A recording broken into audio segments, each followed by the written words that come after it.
Hey, what's going on, YouTube? It's me, Snoops, back at it again with another video. Now in this video, guys, what we're going to be doing is the center position for the best badges to use in Pro-Am for all four primary positions. Now, of course, we're going for the slashing, and then of course, what we're gonna do is we're gonna get right into it, man. We're definitely gonna get right into it. Of course, you want all that stuff right there. All that stuff right there. Those are the main two: contact finisher, back down punisher. And then you can add in a little bit of that fancy footwork action. You know how it is. Put back boss is going to be key as well. And then if you want, you can have pick and roller if you want. If you're going to be setting bigs, and of course you might be because you are a big, or screens because you're a big man after all. So you're going to be setting screens because you're a big. You can have on drop stepper if you want, or deep hooks. I personally don't want to, or you might want to do deep hooks because, of course, if you're going to be pretty much a primary finisher, deep hooks will definitely be good because you have a really high hook shot pretty much for post hook, and you can also have like Lob City finisher on silver at least, because you want to have one of these like at least silver or gold. Maybe have pro touch on gold, maybe drop down pick and roller and deep hooks so you can get that on gold as well. But this is going to be the main badges. We're not worrying about Giant Slayer, we're not worrying about Slithery finisher, we're not worrying about fast break finisher, okay? Because we're the ones grabbing, like bigs are usually the ones in the paint grabbing the boards and then passing it down.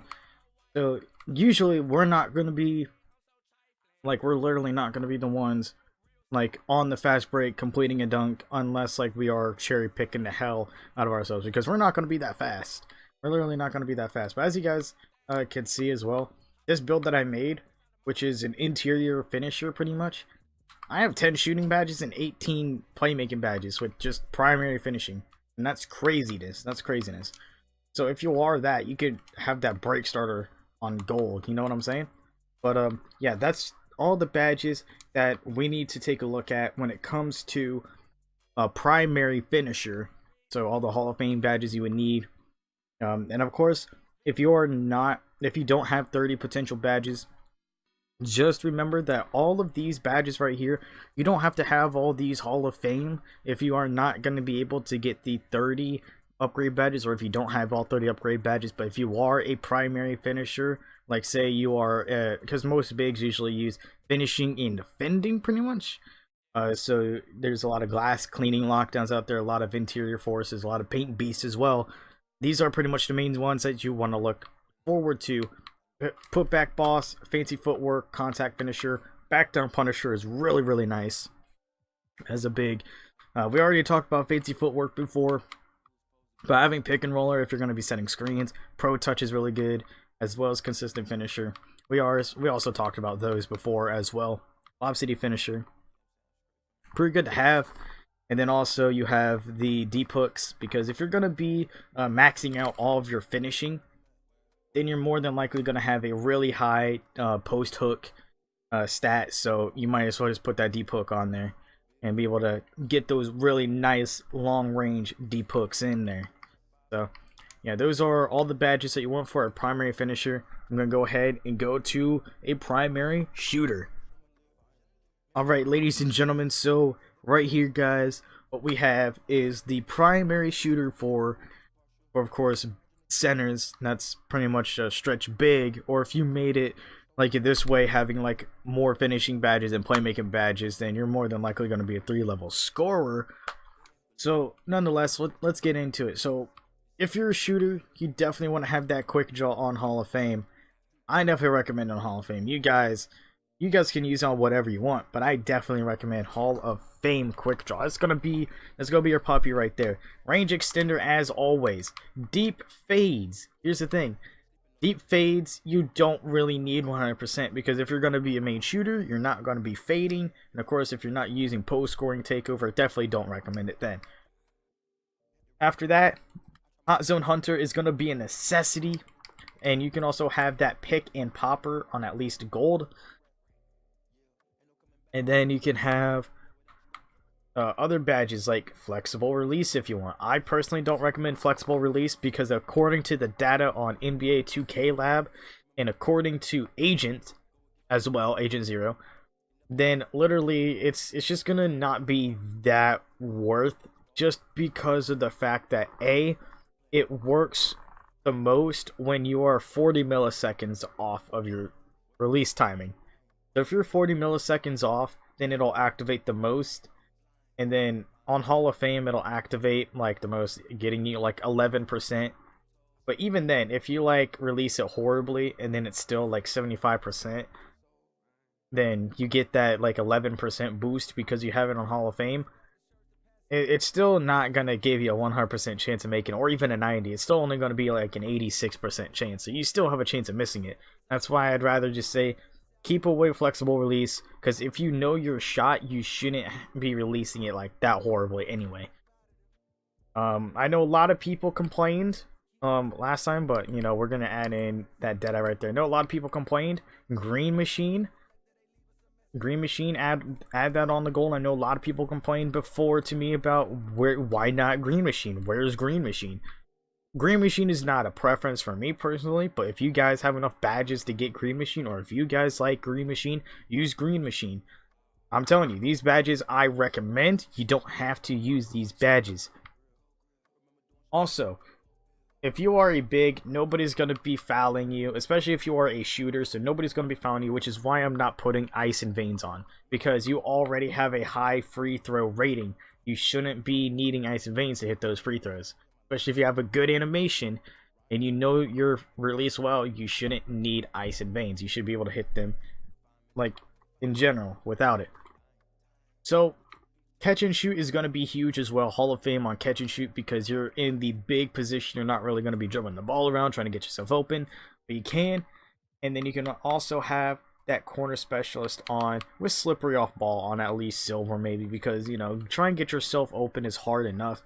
But as a center, with slippery off ball, you can try and get yourself open with slippery off ball, and then, you know, it'll mainly work. But of course, this is what I would recommend, you know, having. I accidentally hit my phone and it bounced up, so apologize for that. But literally, these are just badges that I recommend. I know a lot of people would recommend steady shooter. I know a lot of people are like, use hot start. A lot of people say use this badge, use that badge, tireless shooter, volume shooter, whatever. These are just the badges that I recommend from my personal experience. And like being a shooter for like the past 3 years, I know what I'm talking about. But having that quick draw, having the range extender, hot zone hunter is huge this year. And then you can use green machine if you want. Catch and shoot is definitely good. Deadeye is definitely good this year. So you can even take down corner specialist, put it onto that for Hall of Fame if you want to. But these are just badges I recommend having. So at least try to get these badges majority of the time if you're going to be a shooter. Hot zone hunter, which is Hall of Fame, range extender Hall of Fame, and then quick draw Hall of Fame. Those are 3 of the majority badges that you need, at least maxed out as much as possible.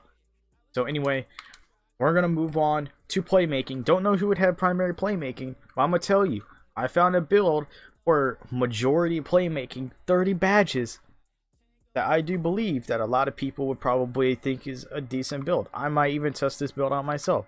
But anyway, we're going to move on over into that playmaking build and show you the best playmaking badges for big men, of course. Alright guys, so before we actually get into the badges section for this playmaker, I just want to show this, like the stats off and everything for this build. We're not going to have too much of defense, of course, but we actually have a ton of post moves, to pass accuracy, ball handling, so we can get the 30 playmaking badges. But we also have a really decent, you know, stat line for shooting, for being a non-shooter, as well as a decent stat line for not being a finisher. So at 99 overall, this is what my stats would look like. You can mess around with all the stats and move them around and whatnot, but this is called a post playmaker, and I put the playmaking, I actually chose the playmaking takeover, and that's why I called me a post playmaker, I'm guessing. But either way, playmaking, don't know who would actually use this, but taking a look at this, I might try to mess around with this build, because it actually does seem really unique, and especially if you have like no playmaker to begin with on the team, and you just have like majority shooter and slashers, you can be the one playmaker on the team, and that'll actually make a difference. This specific build was actually similar to Karl-Anthony Towns, Nikola Jokic, and Nikola Vucevic. So those are the 3 players that it said similarities of, and I can sort of see that with Nikola Jokic, and Karl-Anthony Towns just a little bit. I don't see him that much as well as Nikola Vucevic, but I can sort of see it in Nikola Jokic. So let's get into the playmaking badges, because these playmaking badges are going to be easy. Break starter, 100% gonna have that break starter. 100% have that dimer.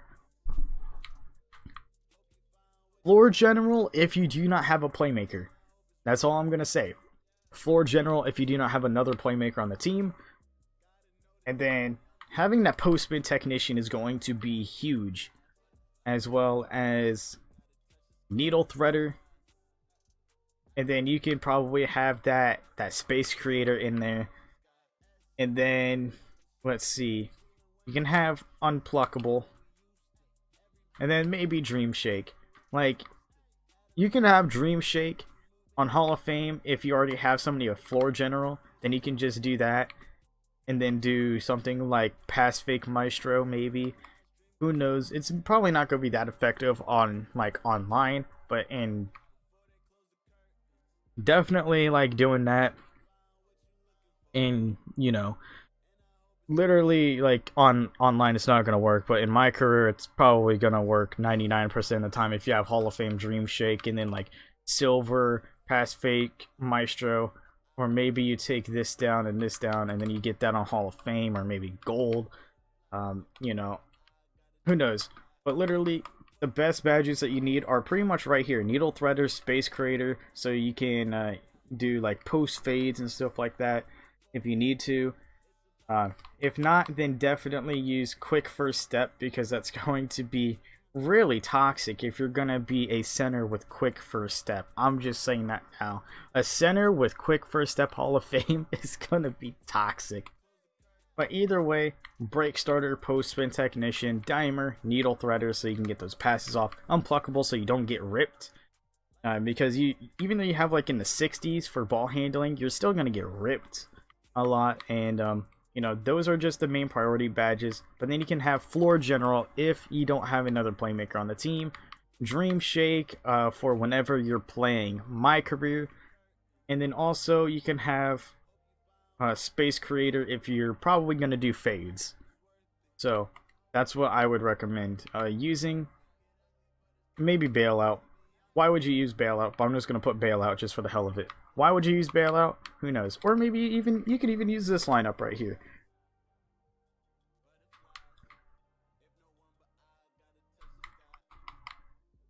Yeah, you can use this lineup right here. This lineup looks really good. And then get that flashy passer. Look at that. Look at that lineup right there for badges. Definitely recommend most of these badges for centers, which is almost all the badges. So literally these are the main priority badges that you want for playmaking badges on a primary playmaker for the center. Like I mentioned, don't know who would use primary playmaking, but you guys seen the build. Post playmaker actually looks decent all around build wise. Anyway, let's get back out of here. Next is defense, of course. Glass cleaning lockdown galore. Everybody's running a glass cleaning lockdown.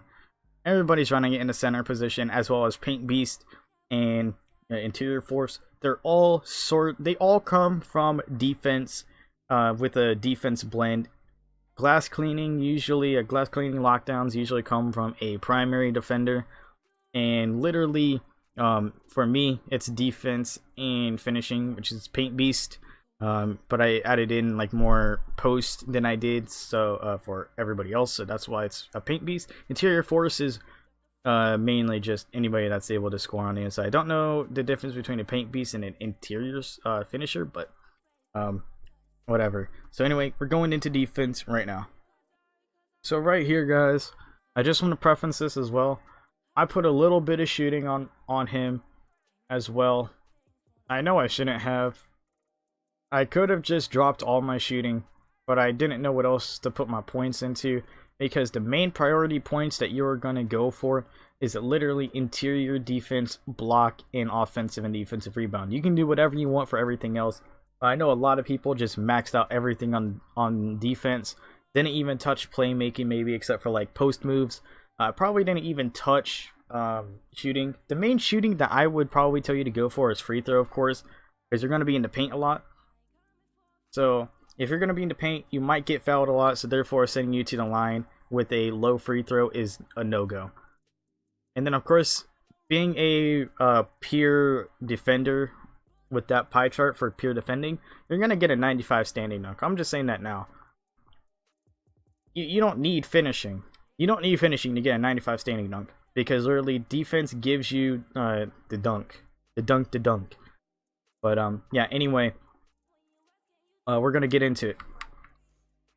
So for defense, we're definitely going to be using defensive leader. Now, this is what I've been talking about before.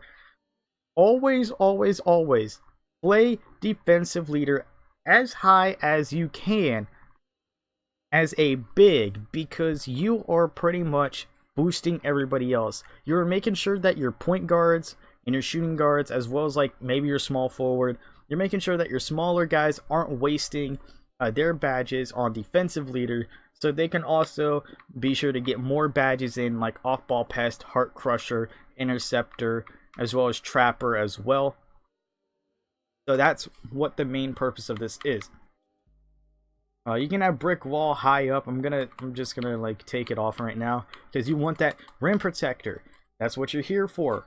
Rebound chaser, because you're glass cleaning lockdown. So having all of these are going to be good.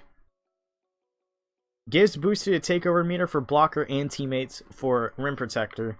Just want to mention that, because it does boost the takeover for you and your teammates. I just want to preference that. I do believe it also means for your teammates, because it says for blockers / teammates. It should just say for your team if it means that. So I don't know why they put that like that. But moving truck high up, as well as like post moves. And then I just want to preference this right now. Once you get to legend, you're able to get 10 more. So you're able to get like 10 more badge points. But Intimidator is really good. Then of course brick wall you can have up there, box as well. And then you can take down moving truck if you want, and then have like brick wall on like gold. But these are going to be your main priority badges, having that defensive leader, post move lockdown, rim protector, rebound chaser, all this stuff. You can even take down post move lockdown, and then you can get like heart crusher on silver, or you can like put these on Hall of Fame. Or you can get like pogo stick on silver. But I definitely just would recommend at least getting these, because if you're a glass cleaning lockdown, then I definitely recommend having brick wall and box, making sure that you get that. Or maybe you don't want to set screens a lot, you can do worm, so you can get around people that are boxing you out and grabbing boards. So you can do that as well. But of course, just remember, you can have worm on Hall of Fame once you get to legend, because once you get to legend, you can have worm, and then you can have brick wall on Hall of Fame, and you can still have 2 more points to get moving truck on Hall of Fame, as well as post move lockdown, or you can get chase down artist. I definitely don't recommend chase down artist, because if you're glass cleaning lockdown, you're going to stick the paint anyway. So that's why I definitely don't recommend chase down artist. But of course, these are the main priority badges that you want, guys. Definitely take a look at it, because these are your main priority badges. Like I mentioned, defensive leader, just have that so nobody else needs it. Your guards don't need it, so they can run their intimidator, their clamps. They can also get that tireless defender, the trapper, pickpocket, pick dodger, all that good stuff. So they can continue getting their good badges that they need as guards. And then you can boost up everybody's stats either way. So anyway, guys, that's going to be it for me, because these are all 4 sections, all 4 peers, or primaries at least. And the perfect badges for Pro-Am, because here's the thing, in Pro-Am you won't need really chase down artists or anything. I guess most of these badges is just pretty much just the same as Park, because Park, the difference between Park and Pro-Am will show in small forwards and power forwards. Like those two positions are going to be showing the difference between the two, because I'll be like, okay, this, but then people are like, whoa, wait, why are you using that on small forwards, or why are you using this on power forwards instead like this? Because it's Pro-Am. I'm talking from a Pro-Am perspective. For point guards and shooting guards, they're similar enough as it is, and then for centers, they are similar on both perspectives anyway, because they're bigs. You're supposed to be able to do big man shit. What I keep saying, every time I'm playing a game and I'm doing good, because I'm a big man, I just say, you know, it's that big man shit. Class is in session. I'm your teacher. Start learning. But it's just because of that big man mentality. You just gotta know what to do at the right time, be in position, and everything. So you can stick with this, guys, and you can wait for my small forward and power forward videos that are coming up within the next couple days as well. Make sure to stay tuned. Like this video if you did enjoy it. Make sure to leave your feedback in the comment section below. Hit that subscribe button if you are new to the channel, and hit that bell notification icon. You know, you're gonna get a notification on your phone, on your laptop, on your tablet, whatever you're watching this on, or everything. If you're watching it on everything, not on Xbox though, not on Xbox, but you will get a notification whenever you hit that, yeah, hit that right there, yeah, that. Now you want to make sure that's clicked for all notifications, so you know whenever I upload a video, and you'll never miss another upload. Anyway, guys, I'm gonna let you guys be. I'll talk to you all in the next one. Later, everybody.